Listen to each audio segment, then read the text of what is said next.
Good evening प्रिय विद्यार्थियों, इस नए वीडियो में आपका फिर से स्वागत है। और आज हम लोग पढ़ेंगे अपवाह। अपवाह में मुख्य रूप से भारत में मौजूद विभिन्न प्रकार के नदियों के विषय में और अलग अलग झीलों के विषय में, और साथ ही साथ अलग अलग नदियों में बने हुए अलग अलग जो डैम जिसे हम लोग बांध कहते हैं उनके विषय में पढ़ेंगे। और हम आपको अलग अलग बांधों में से बताएंगे कि विश्व का सबसे बड़ा बांध, भारत में सबसे बड़ा बांध, गुरुत्वीय बांध, इन सब बांध क्या होता है और इसकी ऊंचाई कितनी है। तो इन सभी सवालों के भी जवाब देंगे। और साथ ही साथ देखेंगे कि खारे पानी की झील कहाँ पर अवस्थित है और मीठे पानी की झील कहाँ पर अवस्थित है, ये सारी चीज़ें बताएंगे। तो ये जो चैप्टर है वो 9th के ज्योग्राफी का तीसरा चैप्टर है। इससे पहले मैंने 2 चैप्टर भारत आकार और स्थिति, जिसमें भारत का विस्तार देखे थे अक्षांशीय रेखा में, देशांतरीय रेखा में, और साथ ही साथ हमने आपको बताया था भारत के पड़ोसी देश के विषय में और उनके कुछ विशेषताओं के विषय में, और भारत की आकार की तुलना किए थे अलग अलग देशों से। और हमने देखा था कि भारत का आकार दुनिया में 7वें नंबर पर आता है। दूसरे चैप्टर में हमने भारत के भौतिक स्वरूप का अध्ययन किया था। भारत के भौतिक स्वरूप में हमने आपको पढ़ा दिया है कि भारत के 6 अलग अलग भौतिक स्वरूप, हिमालय पर्वत श्रृंखला, उत्तरी मैदान, प्रायद्वीपीय पठार, तटीय क्षेत्र, भारतीय मरुस्थल और द्वीप समूह, इन सब का विस्तार से अध्ययन किए और उनसे बनने वाले अलग अलग प्रश्नों के विषय में भी विचार किए। अगर आप उन वीडियोस को नहीं देखें तो जरूर देखिएगा। आज का जो टॉपिक है वो है अपवाह।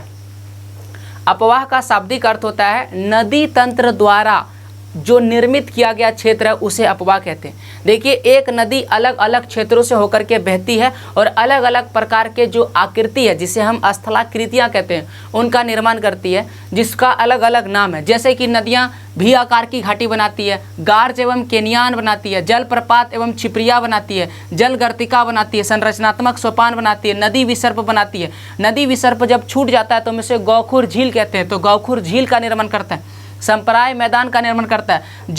जलोढ़ मृदा का निर्माण करता है, जिसमें से जलोढ़ पंख एवं जलोढ़ शंकु क्षेत्रीय निर्माण करता है। प्राकृतिक तटबंध का निर्माण कर देता है। बाढ़ का मैदान निर्माण करता है। डेल्टा बनाता है। ज्वार नद मुख बनाता है। तो ये सारी अलग अलग आकृति क्या है, जब तक आप इसे नहीं समझ पाइएगा तब तक आप अपवाह को नहीं समझ पाइएगा। तो आज का मेरा टॉपिक है नदी द्वारा जितने भी स्थलाकृतियाँ या अलग अलग आकृति का निर्माण किया जाता है वो हम आपको बताएंगे। अपवाह का शाब्दिक अर्थ होता है कि नदी जब अपने साथ बहती है तो अलग अलग आकृतियों, अलग अलग क्षेत्र से अलग अलग गति में बहती है। जब उसको ढाल मिलता है तो अधिक तीव्र गति से बहती है। जब उसको मैदानी क्षेत्र मिलता है तो गति क्या होता है, धीमा हो जाता है। जब उसको चढ़ाव वाला क्षेत्र मिलता है तो वो उस चढ़ाव को नहीं पार कर पाती है, तो वो क्या करती है, घूम जाती है। और इस तरह से नदी एक जहाँ से प्रारंभ होती है और जहाँ पर वो खत्म होती है, इनके बीच में एक विशाल तंत्र का निर्माण करता है। और इसी नदी तंत्र को हम भूगोल की भाषा में अपवाह कहते हैं। तो अपवाह आप समझ गए।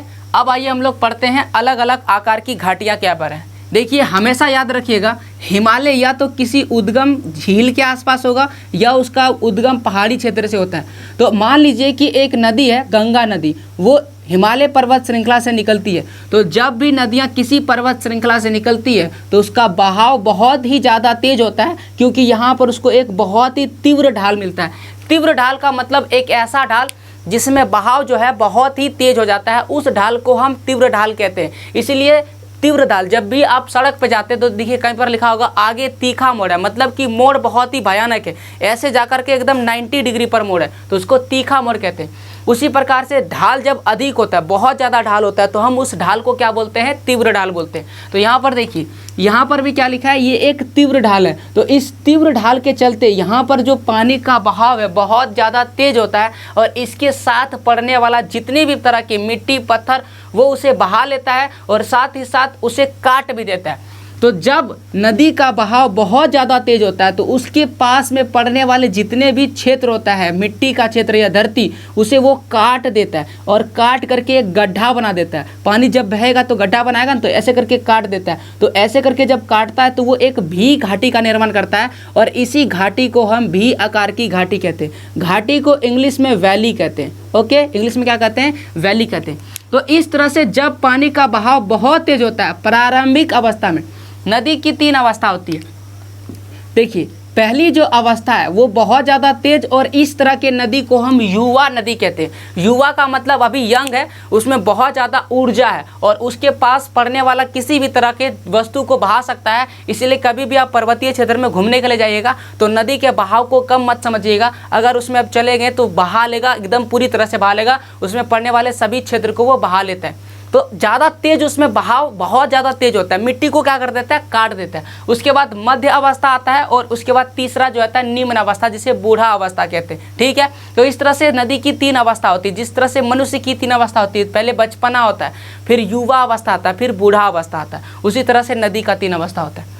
तो इस अवस्था में नदियाँ किस प्रकार की घाटी का निर्माण करती है, भी आकार की घाटी का निर्माण करता है। क्यों? क्योंकि पानी का बहाव तेज है और वो मिट्टी को काट देता है, और इस तरह की घाटी जो है अंग्रेजी के भी अक्षर के समान हो जाता है, इसलिए इस घाटी को भी आकार की घाटी कहते हैं। लेकिन यही जब आगे बढ़ता है तो ये क्या करता है, पानी इसमें बढ़ जाता है। क्योंकि अब मान लीजिए एक स्रोत था, जैसे गंगा नदी का उदाहरण लेते हैं तो गंगा में यमुना नदी मिल जाती है, कोसी मिल जाती है, गंडक मिल जाती है। तो अलग अलग नदियाँ जब इसमें मिलती है तो इन सभी नदियों को सहायक नदियाँ कहते हैं।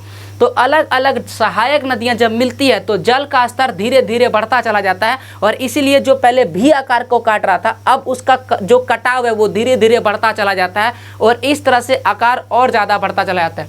तो इसी को जब इसका कटाव थोड़ा सा होता है, समझ में, भी आकार की घाटी इसको कहते हैं, लेकिन इस कटाव का नाम है गार्ज। इस कटाव का नाम क्या है, गार्ज है। और यही गार्ज जब बड़ा हो जाता है तो हम उसे केनियान कहते हैं, केनियान या केनियन कहते हैं। तो अलग अलग लिखा हुआ है, तो केनियन या केनियन जो भी बोल सकते हैं। तो यहाँ पर आपको क्या समझ में आया कि जब आकार, यानी कि आप इस तरह समझिए, ये क्या है, भी आकार की घाटी है। समझ में आ रहा है, भी आकार की घाटी। और ये घाटी, ये जो घाटी का निर्माण है इसे हम गार्ज कहते हैं। और ये गार्ज जब चौड़ा हो जाता है, मान लीजिए कि इस गार्ज का निर्माण कुछ इस प्रकार से हो गया, यानी कि इसका जो तल वाला है वो चौड़ा वाला भाग हो गया, क्योंकि पानी ज़्यादा हो चुका है, इसलिए अधिक पानी के लिए जो क्षेत्र वो अधिक चाहिए, इसलिए हम इसे केनियान कहते हैं। तो भी आकार की घाटी को ही आगे चल के हम गार्ज और केनियान कहते हैं। इसकी क्या होती है, चौड़ाई थोड़ी अधिक हो जाती है। गार्ज में गहराई अधिक होगी, चौड़ाई कम होगा, लेकिन केनियान में क्या होगा, चौड़ाई अधिक होगा और गहराई भी अधिक होगा, दोनों क्या हो जाता है, बढ़ जाता है। तो हमने समझ लिया भी आकार की घाटी, गार्ज और केनियान। अब हम लोग समझते हैं जलप्रपात और छिपरिया। दोनों ही आसान है, आप इसे देखे होंगे। जलप्रपात को इंग्लिश में वाटरफॉल कहते हैं, यानी कि झरना कहते हैं, और झरना का ही छोटा रूप क्या है, छिपरिया है। तो हम इसे समझा देते हैं, आप इस तरह समझिए। देखिए, पानी जब बहुत ही तीव्र ऊंचाई से, बहुत ही खड़ी ढाल से गिरती है, खड़ी ढाल कहते हैं, एक होता है ढाल और दूसरा होता है खड़ी ढाल। देखिए ये जो आपको दिख रहा है ये क्या, ये ढाल है। लेकिन अगर कुछ इस प्रकार से आकृति रहता, नदी यहाँ से बहले हुए आता और यहाँ पर गिरता, तो इस ढाल को हम कहेंगे खड़ी ढाल। तो नदियाँ कुछ इस तरह से आती हुई जब खड़ी ढाल से गिरती है तो वो क्या करती है, एक झरना का निर्माण करती है, और उसी झरना को हम क्या बोलते हैं, जलप्रपात कहते हैं। जलप्रपात को इंग्लिश में वाटरफॉल कहते हैं।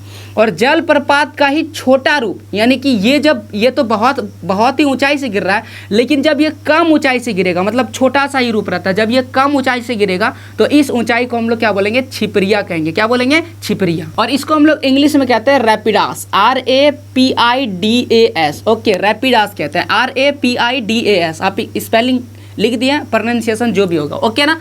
तो जलप्रपात और छिपरिया समझ लिए, अक्षर लिखा हुआ है तो छिपरिया बोलेंगे। तो जलप्रपात का ऊंचाई क्या होता है, अधिक होता है। ढाल क्या होता है, खड़ी ढाल होता है, और ढाल की ऊंचाई क्या होती है, अधिक होती है। जबकि छिपरिया की अगर बात करें तो इसकी ऊंचाई जलप्रपात के मुकाबले कम होता है, और इसका जो ढाल है वो अधिकतर खड़ी ढाल नहीं होता। अगर आप रंजीत सर को फॉलो करते हैं, रंजीत सर ने एक ब्लॉग डाला था, ठीक है, जब वो अपने गांव घूमने के लिए गए थे तो उन्होंने एक वीडियो डाला था, ठीक है, कि मेरे गांव का नज़ारा देखिए। तो एक जगह रंजीत सर नदी में नहा रहे थे, अगर आप देखे होंगे तो रंजीत सर जहां पर नहा रहे थे वो जलप्रपात नहीं था, वो क्या था, छिपरिया था। क्योंकि वहां पर पानी तो ऊपर से गिर रहा था, लेकिन उसका ढाल क्या था, कम था, और उसी को हम लोग क्या बोलेंगे, छिपरिया बोलेंगे। लेकिन उसी का ऊंचाई अगर अधिक होता, खड़ा ढाल समझ रहे हैं ना, एक होता है तीव्र ढाल, तीव्र है लेकिन एकदम बहुत खड़ा ढाल, एकदम ऊंचाई से गिर रहा है, तो उसको क्या बोलेंगे, जलप्रपात कहेंगे। वो वीडियो आपको लिंक मिल जाएगा डिस्क्रिप्शन में, आप देख सकते हैं जाकर के। ओके, तो हमने 3 चीज समझ लिया। अब हम लोग देखते हैं कि जलगर्तिका क्या होता है। देखिए, जलगर्तिका अगर इंग्लिश में लिखेंगे तो आप आसानी से समझ जाएगा। इसका इंग्लिश होता है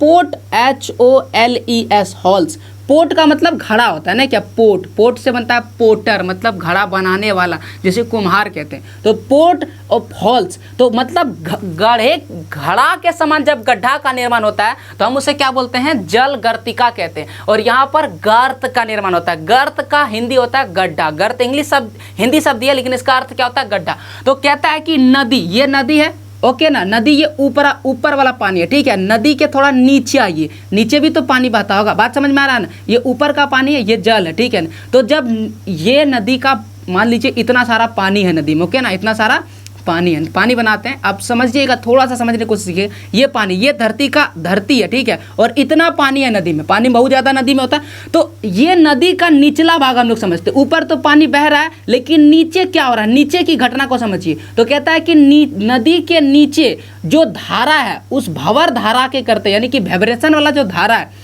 उसके चलते यहाँ पर जो पत्थर है वह भी क्या करने लगता है, मूव करने लगता है, और ये कभी कभी घूमने लगता है। छोटा छोटा पत्थर क्या होता है, चक्कर लगाने लगता है। ऐसा कब होता है, जब पानी किसी ऊंचाई से गिर करके फिर ये ऊपर उठती है, या फिर किसी बड़े पत्थर के पास से घूमती है, तो उस चक्कर में क्या होता है, एक छोटा छोटा यानी कि पानी जो है चक्कर लगाने लगता है, और इसके चलते ही उसके आसपास पड़ने वाला जो छोटा छोटा पत्थर है वह भी क्या करने लगता है, चक्कर लगाने लगता है। यानी पानी के अंदर कंकड़ भी चक्कर लगाने लगता है, और उस चक्कर के चलते क्या होता है, वहाँ पर ड्रिलिंग हो जाता है, मतलब वहाँ पर पानी के अंदर गड्ढा, क्योंकि वहाँ पर तो सब चीज़ हल्का ही है, सब नरम ही है, क्योंकि पानी उसे भिंगा चुकी है। और वो पत्थर जब घूमता है तो वहाँ पर एक गड्ढा का निर्माण कर देता है, और उसी गड्ढा को हम लोग गर्त कहते हैं, और गर्त को ही हम जल गर्तिका कहते हैं, जिसे इंग्लिश में पोर्ट हॉल्स कहते हैं। यानी नदी बहते हुए क्या करती है, अलग अलग आकृति का निर्माण करती है, और इसका निर्माण किस प्रकार से होता है, अलग अलग जो कण है जब वो चक्कर लगाता है तो उसके चलते क्या होता है, जल गर्तिका। मतलब एक समझ लिए, समान शब्दों में कहा जाए तो पानी जब बहती है तो जब वो रोटेट करती है और घूमने के चक्कर में, यानी कि चक्कर लगाने के कारण ही उसके अंदर जो पत्थर है वो भी घूमने लगता है, और उस घुमाव के चलते वहाँ पर एक छोटा सा गड्ढा बन जाता है, जिसे हम लोग पोर्ट हॉल्स कहते हैं, यानी जल गर्तिका कहते हैं। अब देखिए, जल गर्तिका को समझने के बाद अगला जो टॉपिक है वो है संरचनात्मक सोपान। तो संरचनात्मक सोपान का मतलब, सबसे पहले सोपान अगर आप नहीं जानते तो मैं बता दूँ, सोपान का मतलब होता है सीढ़ी, और सीढ़ी के साथ है एक स्टेप फिर डाउन, फिर एक स्टेप फिर डाउन, फिर एक स्टेप। तो सीढ़ी तो आप सभी देखे होंगे, वैसा वाला सीढ़ी नहीं बोल रहे हैं। एक सीढ़ी होता है बांस वाला सीढ़ी जिसमें चढ़ते हैं, वो वाला सीढ़ी नहीं बोल रहे, ठीक है। ऐसा वाला सीढ़ी समझिए, जिस सीढ़ी से आप, जो ढलैया वाला सीढ़ी होता है जिसमें चढ़ते हैं, वैसे मिट्टी का भी सीढ़ी बन सकता है, ओके ना। तो कहता है कि नदी जब बहता है तो उसको आगे जब बहता हो सकता है कि उसको अलग अलग प्रकार का पत्थर मिले, तो कोई एक ऐसा क्षेत्र मिलता है जहाँ दो तरह का पत्थर मिलता है, एक हार्ड होता है और एक होता है मुलायम। हार्ड, मुलायम, हार्ड को कठोर कहेंगे और मुलायम को क्या बोलेंगे, सॉफ्ट बोलेंगे। इंग्लिश दोनों बोल देते हैं, हार्ड सॉफ्ट, कठोर और मुलायम। तो इसमें देखिए, जो मुलायम वाला है, मुलायम वाला क्या करेगा, आसानी से काट देगा, पानी जब बहेगा, मिट्टी मुलायम है उसको काट देगा, लेकिन जो कठोर वाला है उसको काट नहीं पाता। तो जब मुलायम वाला काट देता है और कठोर वाला नहीं काट पाता है, तो कठोर वाला ऐसे ही रह जाता है, मुलायम वाला फिर काटता है, कठोर वाला नहीं काट पाता है। तो इस तरह से एक सीढ़ी का निर्माण होता है, और इसी सीढ़ी को हम लोग क्या बोलते हैं, संरचनात्मक सोपान कहते हैं। और ये कौन बनाता है, नदी बनाती है। सीढ़ी का निर्माण होता है ऐसे करके, सीढ़ी। तो ये वाला हार्ड था, इसको नहीं काट पाया, लेकिन ये जो पोर्शन था मुलायम था, इसलिए अंदर तक इसको काट दिया। लेकिन फिर से नीचे जब आया तो ये इसको हार्ड मिल गया, इसको नहीं काट पाया, और फिर से जब ये नीचे आया तो इसको क्या कर दिया, काट दिया। तो जहाँ पर हार्ड मिलता है उसको नहीं काट पाता है, और जहाँ मुलायम मिलता है उसको आसानी से काट देता है, और इस तरह से एक सीढ़ी का निर्माण हो जाता है, जिसे हम संरचनात्मक सोपान कहते हैं। अब संरचनात्मक सोपान को समझने के बाद अब पढ़ते हैं नदी विसर्प के विषय में। और नदी विसर्प को समझने के साथ साथ ही हम लोग समझ लेंगे गोखुर झील के विषय में, ओके। लेकिन उससे पहले मैं आपको दो चीज़ बता देता हूँ। देखिए, नदियाँ जब पहाड़ी क्षेत्र से निकलती है तो वो क्या करती है, बहुत ही तेज ढाल से रहती है, हम आपको बता चुके हैं। और इस तीव्र ढाल के चलते जितनी भी चीज़ें इसके पास आती है, पहाड़ में जितनी भी चीज़ें इसको मिलती है, चाहे वो मिट्टी हो, पत्थर हो, या कोई पेड़ वगैरह हो, जो इसके पास में आता है, इसे क्या करती है, बड़े ही तेजी से इसे क्या कर देता है, बहा देता है। और साथ ही साथ जितने भी कंकड़ पत्थर है उसे भी आसानी से बहा ले जाती है। और इसे बहा करके अगर हम हिमालय की बात करें तो हिमालय में ये क्या करती है, वृहद हिमालय से लाती है और उसको शिवालिक में ला करके क्या कर देती है, छोड़ देती है। वृहद हिमालय से लाती है और उन सभी कंकड़ पत्थर को शिवालिक में ला करके क्या कर देती है, छोड़ देती है। और जब शिवालिक में लाती है तो यहाँ पर आपको खाली कंकड़ दिखेगा, बड़ा बड़ा पत्थर खाली दिखेगा, जिसे हम भौगोलिक भाषा में गुट्टिका का निक्षेप कहते हैं। और ये गुट्टिका का निक्षेप इतना ज़्यादा होता है कि पानी इसके ऊपर तो दिखेगा नहीं, पानी इसके नीचे से बहता है, तो यहाँ पर नदियाँ बोलती हैं गायब हो जाते हैं। गायब नहीं होता बल्कि पत्थरों के नीचे से पानी बहती है, जिसके चलते हम बोलते हैं नदियाँ गायब हो जाता है। और इसी क्षेत्र को हम भाबर कहते हैं। भाबर, भमाकर भाबर, भाबर लिख देते हैं, इसको क्या बोलते हैं, भाबर। और यही पानी जब आगे आगे बढ़ती है तो पत्थर वगैरह यहाँ पर छोड़ चुका है और सिर्फ आगे क्या बहा के ले जाएगी, छोटे छोटे कण, मिट्टी के छोटे छोटे कण। और इसलिए ये मिट्टी के छोटे छोटे कण जब आगे बढ़ते हैं तो आगे एक दलदली और नमी क्षेत्र का निर्माण करता है, जिसे हम क्या बोलते हैं, तराई कहते हैं, तराई। तो पहले भाबर का निर्माण करता है नदी, और फिर किस चीज़ का निर्माण करती है, तराई का निर्माण करता है। और ना केवल ये हिमालय की नदियों के साथ होता है, बल्कि जितने भी क्षेत्र में नदियां क्या करती है, मिट्टी या गुट्टिका को काटती है, जहां गार्ज का निर्माण करता है, वो इन सभी क्षेत्रों में इस प्रकार की निर्माण आकृति होती है। तो हमने समझ लिया भाबर और तराई क्या होता है। अब इस चीज़ को समझिए, नदी विसर्प। अभी ये सारी चीज़ें इसलिए बन रहा था क्योंकि जो बहाव है बहुत ज़्यादा तेज हो जाता है, लेकिन यही बहाव जब मैदानी क्षेत्र में आता है तो बहाव क्या हो जाता है, कम हो जाता है। और इसी कम बहाव होने के चलते नदियाँ क्या होती है, पहाड़ी, जब भी इसे ऊँचा स्थान मिलता है तो उसे पास नहीं कर पाता है, और इसके चलते क्या होता है, नदियाँ अलग अलग मुड़ने लगता है, सांप की तरह मुड़ने लगता है, जिसे हम नदी विसर्प कहते हैं। ऐसा इसलिए होता है क्योंकि अब नदी की गहराई कम हो गई और चौड़ाई अधिक हो जाने के चलते ये काम होता है। देखिए, अब पहले तो गार्ज का निर्माण क्या था, जिसके चलते गहराई क्या थी, अधिक थी और चौड़ाई कम था। लेकिन हम आपको बताएं कि ये जो भी आकार की घाटी है, ये आगे चल के गार्ज और कैनियन हो जाता है, जिसके चलते इसकी चौड़ाई धीरे धीरे बढ़ती चली जाती है और गहराई घटती चली जाती है। और चौड़ाई बढ़ने और गहराई घटने के चलते नदियाँ बहुत ज़्यादा चौड़ी हो जाती है, और ये सीधी नहीं बह करके जहाँ पर इसे ऊंचा स्थान मिलता है उसे छोड़ देता है और उसके आसपास से ऐसे करके घूमता है। तो ये एक सांप की आकृति का निर्माण करता है। अगर आप अमेजॉन रिवर का फोटो देखिएगा तो वो इसी तरह से दिखेगा। ना केवल अमेजॉन रिवर का, बल्कि अलग अलग बहुत सारी ऐसी नदियाँ हैं जो इस प्रकार की आकृति का निर्माण करता है, और इसी आकृति को हम नदी विसर्प कहते हैं, जिसे इंग्लिश में रिवर मिंडर्स कहते हैं। ओके, नदी विसर्प कहते हैं। लेकिन कभी कभी बरसात अधिक होने के कारण, या फिर अगर वो हिमालय से निकल रहा है या कोई ऐसे स्थान से निकल रहा है जहां पर बर्फ पिघलता है, ग्लेशियर से निकल रहा है, तो पानी इसमें अधिक होने के चलते ये नदियां क्या करती है, मान लीजिए यहाँ पर थोड़ा सा ऊंचा सा स्थान था जिसे पास नहीं कर पाया था, ये क्या करेगी, सीधे निकल जाएगी और इसे भी पास कर जाएगी, क्योंकि पानी अधिक हो चुका है, गहराई बढ़ चुकी है, पानी अधिक हो चुका है। तो इसको क्या करती है, छोड़ देती है और फिर ये सीधे निकल जाती है। इस प्रकार से एक नया रास्ता बन जाता है, जो ऊंचा क्षेत्र को भी क्या करते, चढ़ जाती है। तो ये वाला जो रास्ता ये क्या हो जाता है, छूट जाता है। जो ये छूटा हुआ भाग है, ये गाय के खूर के समान दिखता है। गाय देखें, गाय का जो पैर होता है उसका जो अगला भाग है उसकी आकृति की तरह दिखता है। गाय का जो पैर है उसे हम गाय का खूर कहते हैं, उसके तरह दिखता है, इसीलिए इसका नाम है गौ खूर झील। गौ खूर झील इंग्लिश में से कहते हैं ऑक्सबो लेक। ऑक्सबो लेक, इसका नाम क्या है, गौ खूर झील। ओके, अभी आपको क्या बताएं, ये जो आकृति है इसको बोलेंगे नदी विसर्प, या फिर आप इसे विसर्प कह सकते हैं। सर्प का जो अर्थ होता है, सर्प का मतलब होता है सांप।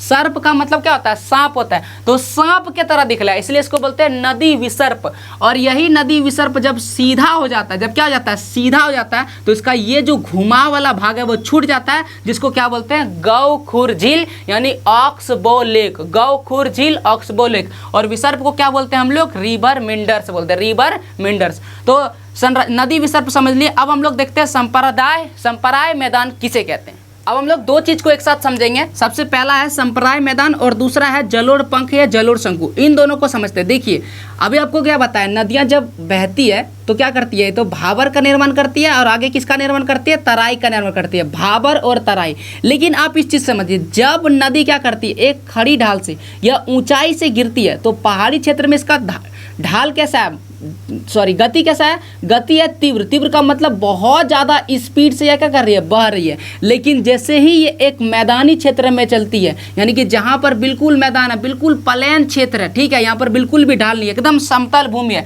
तो वहाँ पर क्या करती है, जैसे ही ये एक बेग पानी को गिराती है तो गिराने के बाद यहाँ पर एक बहुत बड़ा गड्ढा हो जाता है। गड्ढा के चलते साथ ही साथ ये अपने साथ जितना भी मलबा लाया था, जितना भी ये बहा करके लाया था, ठीक है, मिट्टी वगैरह, उसको क्या कर देता है, यहाँ पर लाके के गिरा देता है, क्योंकि अब बहाव तेज नहीं है इसलिए वो उसे बहा नहीं पाएगी, इसलिए ये यहीं पर छूट जाता है और नदी क्या होती है आगे बढ़ जाती है और मिट्टी क्या होती है यहीं पर रह जाता है। और इस तरह से मिट्टी जमा होते होते होते होते एक बहुत बड़ा टीला बना देता है। ओके ना, बहुत बड़ा क्या बना देता है, टीला। ज़्यादा बड़ा नहीं बनता, नदी से ऊंचा तो बनेगा ही नहीं। ओके, तो ये जो टीला बनता है, ओके ना, या तो ये शंकु का आकार होता है या तो ये अर्धचंद्राकार आकार होता है। अर्धचंद्राकार मतलब आधा चंद्रमा की तरह होगा या तो शंकु की तरह होगा, जिसे हम लोग क्या बोलते हैं, जलोढ़ पंख कहते हैं या जलोढ़ शंकु, सॉरी जलोढ़ पंख या जलोढ़ शंकु कहते हैं। ओके ना, ये दो इसका नाम है। अब आप समझिए यही चीज़ ये यहाँ पर हुआ, लेकिन यही चीज़ नदी जब मैदानी भाग में पहुँचता है तो वो क्या करता है, क्षैतिज अपरदन करता है। क्षैतिज अपरदन करने का मतलब अभी नदी क्या कर रही थी, जब तीव्र ढाल था तो गहराई में काट रही थी। मतलब नदी क्या कर रही थी, गहराई में काट रही थी। पानी इतना तेज था कि धरती को काट रही थी, लेकिन अब तेज नहीं है तो धरती को नहीं काटने के चलते वो इस तरह से क्षैतिज में फैलता चला जाता है। यानी कि ये जो किनारे वाला भाग है, जैसे कि पानी यहाँ से बह रहा है तो इसको क्या करेगा, काट देगा। यहाँ पर जो इसको जमीन मिलेगा उसको क्या करेगा, काट देगा। काटते काटते काटते काटते इसका जो अपरदन का क्षेत्र है वो बढ़ जाता है, जिसको हॉरिजेंटल इरोजन कहते हैं, इंग्लिश में क्षैतिज अपरदन होता है। तो नदियां पहले कम चौड़ी धीरे धीरे धीरे धीरे धीरे क्षैतिज अपरदन के चलते बढ़ता चला जाता है, और बढ़ने के चलते इसी से क्या होता है, जब ये पानी एक नए क्षेत्र का निर्माण कर देता है तो ये जो क्षेत्र बढ़ता है ये एक जलोढ़, उपजाऊ और एक बहुत बड़े मैदान का निर्माण कर देता है, जिसे हम संपराय मैदान कहते हैं। तो दो चीज़ हम लोग समझ चुके हैं, जलोढ़ पंख या जलोढ़ शंकु और संपराय मैदान किसे कहते हैं। अब हम लोग समझते हैं प्राकृतिक तटबंध और बाढ़ का मैदान। जब हम आपको नदी विसर्प बता रहे थे तब आपको बताएं कि नदी विसर्प इस तरह से होता है। और नदी विसर्प मान लीजिए कि नदियाँ क्या कर रहा है, अपने साथ ढेर सारा मलबा ला रहा है, और वो मलबा क्या हुआ, यहाँ पर धीरे धीरे जमा हो गया। तो जमा होने के चलते ये अपने ही मलबे के चलते यहाँ पर से ये आगे नहीं बढ़ पाएगी और ये फिर इसको छोड़ करके आगे भाग जाएगी। मान लीजिए यहाँ पर ढेर सारा मलबा जमा हो गया तो यहाँ पर तो ये जा ही नहीं पाएगी, क्योंकि यहाँ पर तो ऊंचा हो गया और पानी कभी भी ऊंचाई की ओर नहीं जाती है, ढाल की ओर जाती है। इसीलिए इस ओर नहीं जा करके, ये सीधे नहीं जा करके ये वापस इस ओर मुड़ेगी, और इस प्रकार से इसका जो गति है वो क्या हो जाएगा, बदल जाएगा। मतलब दिशा क्या हो जाएगा, बदल जाएगा। क्यों? क्योंकि यहाँ पर रुकावट आ गया, और इसी रुकावट को हम लोग क्या बोलते हैं, तटबंध कहते हैं। मतलब तट को रोक दिया, और इसको किसने रोका, किसी व्यक्ति ने नहीं रोका बल्कि प्रकृति ने खुद रोका है, और इसीलिए हम इसे प्राकृतिक तटबंध कहते हैं। जो किसके द्वारा निर्माण होता है, नदी खुद इस प्राकृतिक तटबंध का निर्माण करती है। और अंतिम है बाढ़ का मैदान। बाढ़ का मैदान आपको पता है कि नदियों में जब पानी का बहाव तेज होता है, पानी का स्तर जब बढ़ जाता है या वर्षा के चलते पानी अधिक हो जाता है, तो वो क्या करता है, अपने किनारों को छोड़ करके वो और दूर और दूर और दूर बढ़ जाता है, और इस तरह से अपने आसपास एक बाढ़ का निर्माण कर देता है, जिसे हम बाढ़ का मैदान कहते हैं। ओके, तो इस तरह से हमने ये 10 इंपॉर्टेंट अलग अलग शब्द जो नदी से जुड़ा हुआ था हमने आपको बता दिया। जब हम आपको अपवाह पढ़ाएंगे, जैसे कि सिंधु नदी तंत्र पढ़ाएंगे, ब्रह्मपुत्र नदी तंत्र पढ़ाएंगे, गंगा नदी तंत्र पढ़ाएंगे, तो वहाँ पर इसका बहुत ज़्यादा यूज होने वाला। जैसे कि अगर हम बोलेंगे कि नदी विभिन्न, गंगा नदी अलग अलग गार्ज का निर्माण करती है, तब आपको समझ में आ जाएगा कि गार्ज क्या होता है।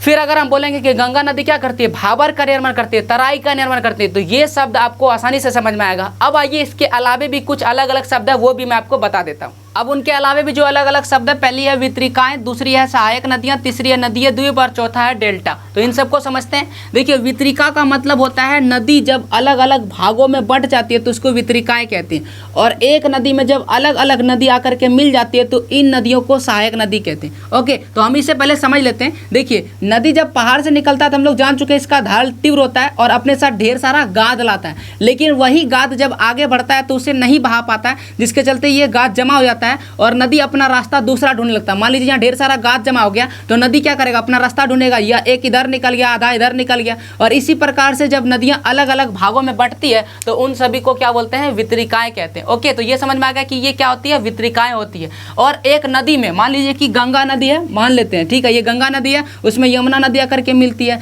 कोसी नदी आकर के मिलती है, सोन नदी आकर के मिलती है, गंडक नदी आकर के मिलती है, घघरा नदी आकर के मिल जाती है। तो ये सारी नदियां जो आपको दिख रहा है, ये सारी नदियां क्या है, सहायक नदी। तो कहता है कि एक मुख्य नदी में जब छोटी छोटी अलग अलग नदियों आकर के मिल जाती है तो उसे हम क्या बोलते हैं, सहायक नदियां कहते हैं। याद रखिएगा, जो सहायक नदियां होती है उसकी गहराई और उसमें पानी बड़ी वाली नदी के मुकाबले में कम होगा, तब उसे हम सहायक नदी कहेंगे। ओके ना, समझ में आ रहा? यानी कि ये अगर ये मुख्य नदी है गंगा नदी, तो इसकी गहराई भी अधिक होगी, इसमें पानी भी अधिक होगा। लेकिन अगर जो सहायक नदियाँ उसमें पानी भी कम होगा और गहराई भी क्या होगा, कम होगा बड़ी नदी के मुकाबले में, तो ये क्या होगा, इसमें आकर के मिल जाएगा, तो हम इसे क्या बोलेंगे, सहायक नदियाँ। और जब नदियाँ अपने साथ ढेर सारा गाद लाता है और उसे जमा कर देता है, और उसके जहाँ पर जमा करता है वहाँ पर तो बह ना पाएगा, तो दूसरा रास्ता ढूंढता है और वो आगे बढ़ जाता है, तो इसको हम लोग क्या बोलते हैं, वितरिकाएं। वितरिकाएं और सहायक नदियाँ समझ गए। अब हम लोग समझते हैं नदीय द्वीप।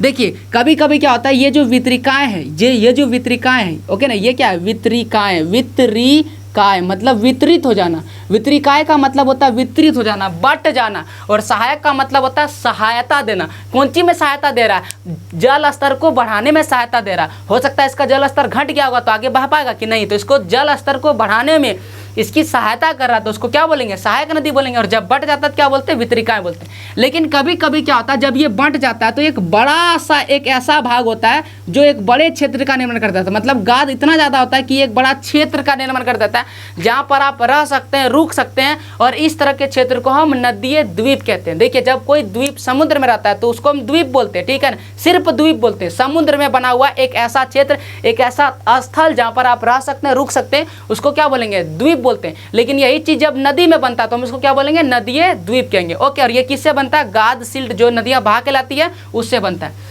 तो नदीय द्वीप समझ गए। अब हम लोग समझते हैं डेल्टा। देखिए डेल्टा का निर्माण भी उसी प्रकार से होता है जिस प्रकार से नदीय द्वीप का निर्माण होता है, लेकिन ये ज्यादातर क्या होता है, मुहाने में होता है। मुहाने का मतलब होता है जब नदी अपनी अंतिम अवस्था में पहुंच जाती है तब जाकर होता है। जैसे कि गंगा नदी अपनी अंतिम अवस्था में कहाँ पर पहुंचती है, बे ऑफ बंगाल यानी बंगाल की खाड़ी में। जब ये यहाँ पर पहुंचती है तो अपने साथ जितना भी गाद सिल्ट लाया था उसको नहीं बहा पाती है, जिसके चलते क्या होता है, ये दो भाग में बट जाती है।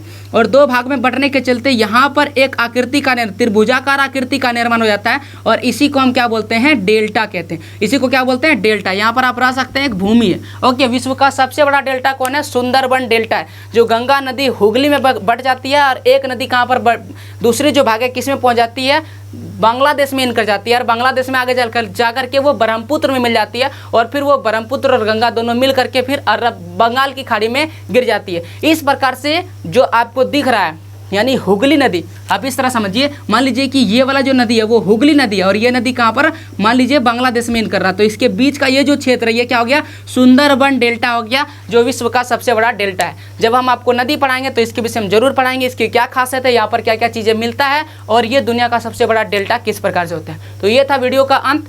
उम्मीद करते हैं आपको नदी से जुड़ा हुआ जो अलग अलग शब्द बेहतर तरीके से समझ में आ गया होगा, और जब हम आपको नदी पढ़ाएंगे तो उसमें कोई कन्फ्यूजन नहीं होगा। लेकिन फिर भी अगर कोई कन्फ्यूजन है, कोई नया शब्द आता है तो हम उसको जरूर एक्सप्लेन करेंगे, और अगर आपके मन में भी कोई डाउट है तो जरूर कमेंट कीजिएगा। मिलते हैं आपसे अगले वीडियो में, तब तक के लिए जय हिंद, जय भारत, वंदे मातरम।